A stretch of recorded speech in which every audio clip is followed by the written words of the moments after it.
Hey everybody, here to do another video today. We are continuing with the Mega Bloks World of Warcraft sets. This time we're going to be having a look at, I think a smaller set, if I remember correctly, called the Barrens Chase set. So, how is it? Is it any good? How does it compare to the Lich King set, I guess you could ask? Well, let's have a look. Is it worth getting now that it's cheaper, a lot cheaper than it used to be? Once again, let's find out. We will kick off the Barrens Chase set with the arguably most boring bits of the set and the least interesting things to build. It's the flags or the banners, one for the Horde and one for the Alliance. They look nice, there's some nice tampergraphing on them, but they are really just flags. I mean, they are effectively three pieces. You have the flag, you have the stand, and you have the base. And I mean, that's about it, guys. You plug them together and you're like, well, I'm done. There's some flags. Woo! Rockin'! Stupid flags. Now, something that is more interesting is the Lightsaber with a great face sculpt. It's really good. Maybe the paint's off on its eyes on mine, I'm not entirely sure. But the sculpting and the detail on this guy, though very angular in some points, which is a little bit weird, is good. It's got lots of nice little bits for its armor and everything. It's pretty solid little figure. So for articulation, the Lightsaber is full of ball joints, which is kind of cool. It does mean that the head does have a good amount of articulation to it, even though it is shaped like this. It can go left and right, as you can see. You can also, if you like, twist it all the way around, and it can look up and down thanks to the big gap, which is a bit of an eyesore, but it's not too much of an eyesore, if you know what I mean. The legs are in this fixed position, so even though they are on the ball joint and they can turn and twizzle, they don't have a lot of purpose to move, apart from just a play feature, I suppose. And this is for all of the legs. They're all locked into effectively one stance. And these back legs, I'm sure, are used for something else, as we've got some holes here for maybe some armor for another thing, I'm guessing. The tail is also kind of weird, as it's quite short, and it's very angular, like super angular, especially for a cat. We have the little strap here so the guy can hold on to it. It's just two pegs in there so it can move up and down. I mean, it's not going to be doing anything that impressive, but we've got two studs here, so you can put two piece here if you like. The seat just comes off like that. It doesn't really clip on like a normal Lego piece or Mega Bloks piece would. It kind of, because it's a rubbery plastic, just kind of sits on there. It's fine, it didn't fall off, but yeah, I don't know. If you get your Night Elf dude, you can make him hold on to the strap, I guess. And it's the preferred way to do it because his thighs don't really hold him on to the lightsaber too well. So once he's holding on to that, he's not going to come off. He'll be fine at that point. So that's a thing. Next up is the X-53 rocket, and I gotta say, I don't like it one bit. I think it looks ridiculous. It's silly. It's not very good. We could have had something like a wolf or something like that to be more thematic. But no, unfortunately, this is all we get. We get this rocket, so, you know, whatever. We have two seats on the back here, which can tip back, which is the thing, I guess. And we have these pegs, which will port into the back of the figures where, you know, you'd put the little handle to hold the weapons. So they're nice and secure, and they won't fall off. I guess you could say the exhaust here move. That might be a feature. It's not a good one, but it's there. And the engine does spin. If I was going to say anything positive, I do like this green piece. I think that's molded really well. And I think the tampergraphing on the front pieces is pretty good, but just overall building this was super boring. I was thinking to myself, am I nearly done? Can I do something fun yet? So, was not happy. We'll move on and talk about the minifigures now.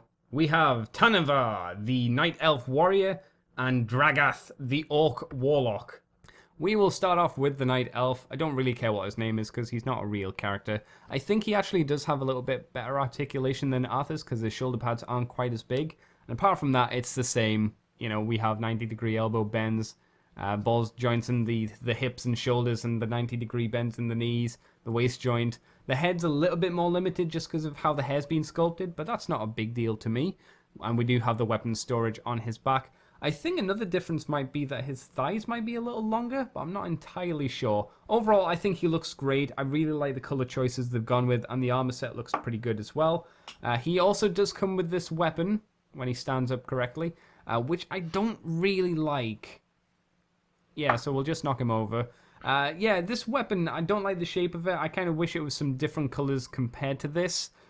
I don't know, maybe it might just be the colours. Maybe it would have been nice to have more of an elven looking sword. Maybe this is a thing from the game, a proper sword, I don't know. But again, plops on his back, and there you go. But let's get rid of him, because there's an orc to talk about. One of the few that you actually get in these sets, which is shocking. He does have 2 staffs, but I'll just kind of talk about that in a little bit, so we'll take them away for the moment. The orc's pretty good. He is a little bit different. He has a different body type, I think. Like, this whole chest piece is different, and it won't work. The armor won't work on the Night Elf because it's a completely different piece, which is kind of interesting. Articulation, kind of the same. Ball joints in the shoulders, you know, got the elbow joints and the waist and all that kind of good stuff. The head is at a little bit more of an angle where you pop the ball joint into, just because of how it's formed. It doesn't really make a big difference if you want to put his head on another dude's body, but let's say you want to put the Night Elf head, I should say, on his body. He's forced to look down a lot more just because of how it's sculpted. Like I say, the orc's head works fine on a normal body though, and maybe works a little bit better. I don't know, not sure. I think it looks fine. I'm not against it. So yeah, I guess they were trying to give the orcs a bit more of a hulking big look to them. And you know, you take off these pieces and you can see that the chest is a lot larger and he's a bit more hunched back. And it does make those armor pieces you can't change them around. This has to go with this. I think they use this type for the Taurens and the wolf people as well, because I don't know what they're called. I do like the bottom of the robes, the legs here. It's got a nice pattern to it. And, you know, it doesn't have knee joints, but I think that would have actually ruined the sculpt if they'd done that and maybe made some more mess. So I think it still looks good. So the orc's really nice. I like him a lot. He probably should have been a shaman, really, but what can you do, I guess?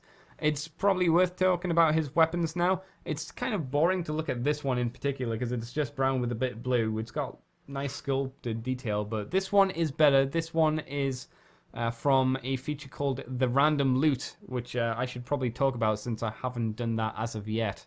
So the basic idea with the Random Loot is you had the potential, if you spend a certain amount of money, to get one of these weapons randomly. There's no other way to get them, that's it. It's a nice concept, but for the rare ones that you really want, which are these ones, you do not have a high chance to get them, which is a bit of a pain. I have already got doubles of them, which is already a kick in the nuts, really, but there you go. Nice idea, but not well executed. Originally, when this set came out, I would have just said, no, it's a waste of money, just basically because the main build, you know, the rocket, I personally found to be boring, and just negated all of the positives. The positives obviously being the minifigures and the lightsaber itself. I mean, not the flags, they're still poo. Now it's a lot cheaper. I feel the price point of the set is a lot better and helps you go, well, the rocket's poo, but at least the positives now outweigh the negatives, and I didn't spend too much on it. And that's it, basically. Thank you very much, guys, for watching. Please leave me your comments, just because I'd like to know people's thoughts on my work, as you do. And I will catch you in the future, next time, for another video. Catch you later, guys.